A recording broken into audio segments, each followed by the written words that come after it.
continuidade à nossa disciplina Fisiologia Veterinária Básica com a temática de Neurofisiologia. Nós vamos falar um pouco nessa parte inicial, né, dando continuidade às células nervosas e suas propriedades sobre os potenciais elétricos dos neurônios. Lembrando que as células nervosas, né, os neurônios, elas são as únicas capazes de gerar e conduzir potenciais de ação, né, os potenciais elétricos. E é através dessa despolarização ou hiperpolarização, né, dessa alteração do potencial da célula nervosa, que nós temos os comandos nervosos. Então, a princípio é importante lembrarmos que, assim como todas as células, nós temos os potenciais e um deles é o potencial de repouso. Então, o potencial de repouso, no caso, nós vamos ter uma célula mais negativa dentro e mais positiva fora, né? Sua porção interna de membrana em relação à sua porção externa. Isso se deve às cargas iônicas decorrentes da voltagem de membrana neural em repouso, né, que é bastante tem uma baixa permeabilidade aos íons, visto que os canais iônicos eles estão grandemente fechados, possibilitando apenas pequena passagem iônica, e basicamente vai ser a passagem do potássio pelos canais de gotejamento do potássio. E aí e é também a ação das bombas, né, de sódio e potássio. Então, nesse estado, a célula no potencial de repouso, ela nem conduz nem gera potencial elétrico. Então, ela está realmente no estado de repouso. Ela não tem a capacidade de gerar e conduzir nenhum impulso nervoso. E isso vai ser alterado apenas quando essa célula é estimulada. Então, apenas lembrando que esse potencial de repouso, a célula ela não vai ter a capacidade nem de conduzir, nem de gerar potenciais elétricos, justamente por causa de seu estado iônico, né, suas cargas. Então, para sair desse potencial de repouso, a célula precisa sofrer um estímulo, e é a partir desse estímulo que são abertos os canais iônicos. E a partir desses canais, a abertura desses canais iônicos, dessa alteração, na verdade, dos canais iônicos, que a gente vai ver que pode ser a abertura ou fechamento, nós vamos ter a despolarização ou a hiperpolarização dessa célula, com a possibilidade, no caso da despolarização, de gerar o potencial de ação no axônio, que é conduzido através dessa estrutura e vai resultar no estímulo da célula adjacente. Então, essa despolarização ou hiperpolarização, ela se dá por alteração, como já dito, na permeabilidade dos canais iônicos, de forma a alterar a voltagem da célula, tornando-a mais negativa ainda dentro, né, internamente, que é a hiperpolarização, ou mais positiva, que é o caso da despolarização. E assim nós vamos ter a geração dos potenciais pós-sinápticos excitatórios, no caso da despolarização, e inibitório no caso da hiperpolarização. E caso esse potencial pós-sináptico excitatório seja excitatório e suficiente para iniciar a despolarização na região de axônio, nós teremos a geração do potencial de ação. Então, os potenciais pós-sinápticos, como acabamos de dizer, eles podem ser potenciais pós-sinápticos excitatórios ou potenciais pós-sinápticos inibitórios e decorrem justamente de um estímulo que altere a voltagem da membrana. E essa alteração na voltagem de membrana, ela se dá justamente pela excitação da célula, no sentido de abrir ou fechar determinados canais iônicos, que são os canais ligante dependentes. Então, quando o neurotransmissor ele se liga no seu receptor, ele vai provocar abertura ou fechamento de determinados canais, como vamos estudar posteriormente. E disso vai resultar justamente o aumento da carga positiva por influxo ou aprisionamento de íons positivos dentro dessa célula, ou que é a despolarização, ou a acumulação de carga negativa, pelo influxo de íons negativos, né, de carga negativa, ou o efluxo de íons de carga positiva, tornando a célula mais negativa internamente. Então, a célula que sofre a despolarização, que é o potencial pós-sináptico excitatório, é justamente ela que vai ter a capacidade de gerar na região de axônio o potencial de ação. Já a célula que sofre o potencial pós-sináptico inibitório, não, porque o potencial pós-sináptico inibitório ele é contrário à despolarização e, portanto, contrário ao potencial de ação. O potencial de ação da membrana, ele consiste na redução significativa do potencial de membrana. Então, essa membrana significa que ela vai se tornar mais positiva internamente. De forma que a gente vai ter, né, consequentemente, essa alteração da voltagem de membrana, em geral, pelo influxo do íon sódio, como a gente vai estudar posteriormente. Então, dessa forma, a célula vai se tornando mais positiva dentro do que fora.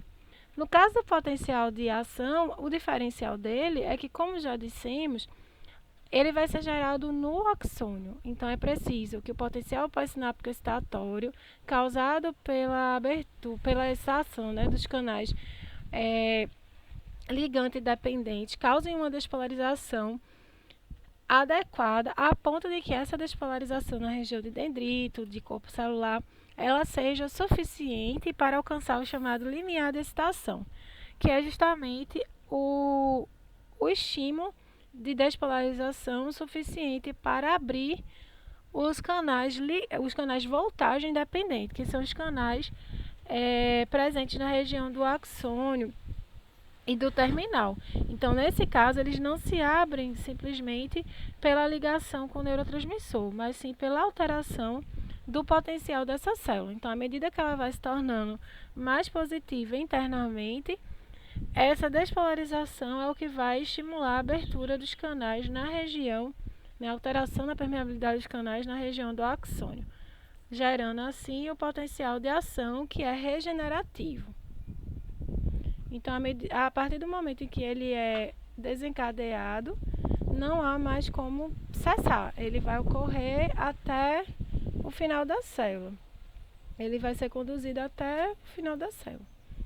E, ao mesmo tempo, ele vai ocorrendo a repolarização dessa célula. Então, o potencial de ação, por esse caráter regenerativo, é justamente utilizado para conduzir informações a longas distâncias, porque a informação ela não se perde. À medida que as porções desse axônio vão sendo despolarizadas, ele vai estimulando outras porções a despolarizarem na mesma intensidade. E isso resulta, por fim, na condução da informação para a célula adjacente, ou por sinapse química ou por sinapse elétrica. Então, aí o princípio da regeneração. Como já dito, diferente do potencial pós-sináptico excitatório, o potencial de ação ele ocorre por ativação dos canais voltagem dependente, enquanto que os potenciais pós-sinápticos é por canais ligantes dependentes. Então, eles apenas permanecem abertos ou fechados se tiver um neurotransmissor ligado ao receptor na célula nervosa ou em outro tipo celular que sofre essa sinapse. Já na região de axônio, né, que gera o potencial de ação, os canais são voltagem dependente. Então, basta a célula, essa porção celular ir se despolarizando, que ela vai estimular a porção seguinte a despolarizar. E ele é unidirecional, ele é um único caminho, né? A exceção da sinapse elétrica. Então, a diferença a saída, né, do potencial de repouso para o potencial de ação é justamente o estímulo que vai ativar esses canais inicialmente ligantes dependentes e em seguida na região de axônio, levando ao potencial de ação, os canais voltagem dependente, que são justamente os canais de sódio, potássio e cloreto, particularmente, além dos de cálcio, mas particularmente os de sódio, o de potássio e o de cloreto, que são responsáveis pelas despolarizações ou hiperpolarizações dessa célula, como detalharemos melhor em seguida. Então, para a manutenção do potencial de repouso, a gente já comentou que nós temos uma baixa permeabilidade da célula nesse estado aos íons. Então, os canais iônicos eles estão grandemente fechados. Então, a exceção são canais de gotejamento, como os de potássio, que permitem a saída do potássio. As bombas de sódio e potássio também favorecem esse potencial de repouso, que é onde a célula está mais negativa dentro e mais positiva fora, né, dessa célula, porque a bomba de sódio e potássio ela faz justamente esse papel de jogar para o exterior da célula 3 íons sódios e para o interior 2 íons de potássio. Então veja que são 3 cargas positivas deixando a célula e apenas 2 cargas adentrando essa célula de forma ativa, né, com gasto de energia, com gasto de ATP, a bomba sódio potássio ATPase. E lembrando que os canais de gotejamento, particularmente os de potássio, eles permitem uma pequena saída desse íon, justamente pelo gradiente de concentração favorável criado pela bomba de sódio e potássio. Como a bomba joga o potássio para dentro da célula vai ter muito potássio. Então, por gradiente de concentração, esse potássio deixa a célula pelos canais de gotejamento de potássio. Então, mais carga positiva deixando essa célula, justificando novamente a carga negativa dentro dessa célula em relação ao exterior da célula, que é típico do potencial de repouso. Então, aí mostrando novamente essa questão dos canais, né, a baixa permeabilidade da membrana aos íons no estado de repouso. Então, basicamente, a gente vai ter, como já dito, os canais de gotejamento funcionando. Então, por isso que quando a bomba de sódio e potássio, ela joga o sódio para fora, o sódio não retorna, porque os canais estão fechados. Enquanto que o potássio, ele sai porque a gente tem um canal de gotejamento de potássio mais ativo. E além disso, também ocorre o aprisionamento do cloreto produzido na própria célula. Então, mais uma vez, negativando esse interior da célula em relação ao seu exterior. Para a alteração desse potencial de repouso, como já dito, nós temos que ter um estímulo nessa célula, gerando nela um potencial pós-sináptico. E se for o caso de um potencial pós-sináptico excitatório, que atinge o limiar de excitação, nós teremos o potencial de ação. Então, esse estímulo ele vem da célula pré-sináptica. Então, o sinal pré-sináptico que é dado para essa célula adjacente, né, a célula pós-sináptica, para que altere o seu potencial elétrico. E aí nós podemos ter a diminuição do potencial pós-sináptico ou o aumento desse potencial pós-sináptico. Ou seja, a gente pode ter uma despolarização ou uma hiperpolarização, a geração de um potencial pós-sináptico excitatório ou a geração de um potencial pós-sináptico inibitório. É a mesma coisa, o mesmo significado. Isso vai depender da natureza dos neurotransmissores liberados na fenda sináptica, né, pela célula pré-sináptica, e também dos receptores presentes na membrana da célula pós-sináptica. Então, no caso do potencial pós-sináptico excitatório, nós teremos a diminuição do potencial de ação. Na verdade, a positivação dessa célula. Então, nós vamos ter um maior acúmulo de cargas positivas dentro da célula do que fora dela. Então, ela se torna menos negativa. Numericamente, menor, contanto, lembrando que é positivo. Então, por exemplo, ela sai de menos 70 volts para menos 50 volts. Então, ela diminui, ela tem essa diminuição numérica, né, do potencial elétrico, onde, na verdade, a gente sabe que ela está positiva. Então, com a geração desse potencial pós-sináptico excitatório, nós teremos isso é uma consequência da despolarização da célula e que, caso alcance o limiar de excitação, que é o grau de excitação necessário para que ocorra a ativação dos canais agora, voltagem independente na região do axônio, esse potencial pós-sináptico excitatório resultará no potencial de ação. Contudo, se esse limiar de excitação ele não for atingido, mesmo gerando potencial pós-sináptico excitatório, nós não teremos um potencial de ação e, portanto, não haverá o estímulo da célula seguinte.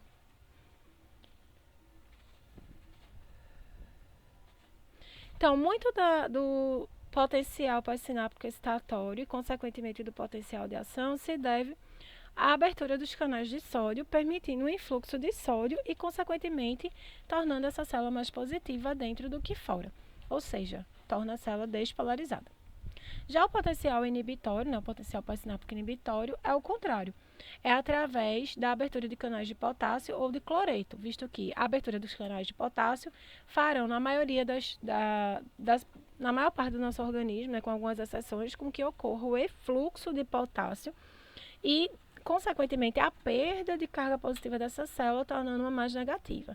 Assim como também a abertura dos canais de cloreto, onde ocorre o influxo de cloreto, que é uma carga negativa, tornando-a também negativa, ou seja, hiperpolarizada.